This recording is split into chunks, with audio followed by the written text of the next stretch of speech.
Hi అండి. ఈరోజు ఆలు సోయా చంక్స్ కర్రీ చేసుకుందామండి. ముందుగా ఒక బంగాళదుంప 4 ముక్కలుగా చేసుకుని ఉడకబెట్టుకుని పక్కన పెట్టుకోవాలండి. అలాగే ఒక గిన్నె నిండా వేడి నీళ్ళు తీసుకుని మిల్ మేకర్లో వేసుకోవాలండి.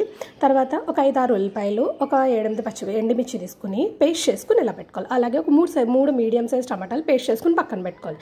తర్వాత ఒక స్టవ్ వెలిగించి బాండీ పెట్టుకుని హీట్ అయ్యాక ఆయిల్ వేసుకుని ఆవాలు, మినపప్పు, జీలకర్ర వేసుకుని బాగా ఫ్రై చేసుకోవాలండి.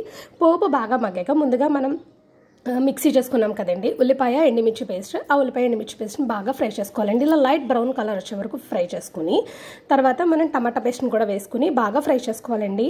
రెండిటికి పచ్చి వాసన పోయి కమ్మటి వాసన వచ్చే వరకు ఫ్రై చేసుకున్నాక ముందుగా మనం వేడి నీళ్ళల్లో సోయా చంక్స్ వేసాం కదండి, అవి బాగా వాటర్ పోయేలా స్క్వీజ్ చేసుకుని అవి వేసుకుని ఒక 2 నిమిషాలు ఫ్రై చేసుకుని అలాగే బంగాళదుంపలు కూడా ఉడకబెట్టుకున్నాం కదండి, వాటి తొక్క తీసుకుని హాఫ్ బంగాళదుంపలేమో ముక్కలుగా వేసుకుని మిగిలిన బంగాళదుంపలేమో మెత్తగా పేస్ట్ చేసి వేసుకుంటే మనకు గ్రేవీనెస్ వస్తుందండి. చేత్తో ఇలా నొక్కేస్తే సరిపోతుంది.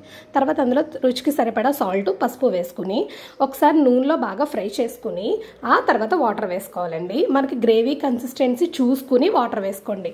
ఆల్రెడీ పొటాటోస్ మనం స్మాష్ చేసాం కాబట్టి కన్సిస్టెన్సీ సరిపోతుంది. కొన్ని రైస్లో కలుపుకోవడానికి వీలుగా ఉండేలాగా కొన్ని వాటర్ వేసుకుని అలాగే కొత్తిమీర కూడా వేసుకుంటే ఆ ఫ్లేవర్ దాంట్లో దిగుతుందండి. సో బాగా ఒకసారి పైకి కిందకి బాగా కలుపుకున్నాక ఒకసారి సాల్ట్ మాత్రం ఖచ్చితంగా చెక్ చేసుకోండి. నాకైతే సాల్ట్ తక్కువ వచ్చింది, నేను కొంచెం సాల్ట్ వేసుకున్నాను. మీరు కూడా సాల్ట్ వేసుకుని బాగా కలుపుకున్నాక దాంట్లో బౌలింగ్ వచ్చేలాగా బుడగలు వచ్చేలాగా బాగా మరిగించుకున్నాక అంతే అండి, స్టవ్ ఆఫ్ చేసేయడమే. ఫైనల్ లుక్ ఇది. Bye bye.